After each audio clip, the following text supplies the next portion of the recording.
While Biden and other world leaders, in Western democracies at least, criticized Russia for Navalny's death, Trump remained silent for several days.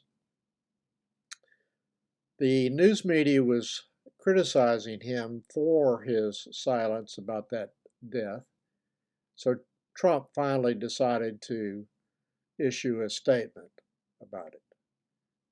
This is his statement, and I quote: "The sudden death of Alexei Navalny has made me more and more aware of what is happening in our country. It is a slow, steady progression with crooked, radical left politicians, prosecutors, and judges leading us down a path to destruction.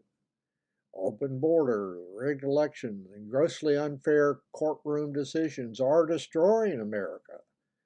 We are a nation in decline, a failing nation. MAGA 2024. End of quote.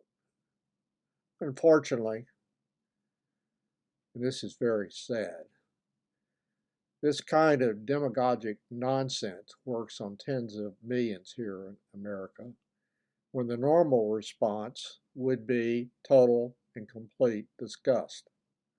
Trump is not going to criticize Putin and has nothing but praise for that brutal dictator.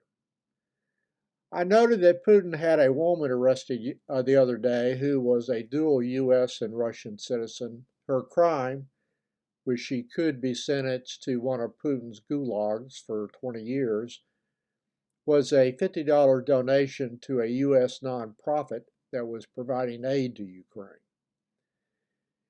In a town hall meeting moderated by his adoring fan, Laura Ingraham, a Fox News anchor, Trump wanted to show how tough he was on Putin, even though everything that he says and does relating to Russia is what Putin would want a U.S. president to do and say.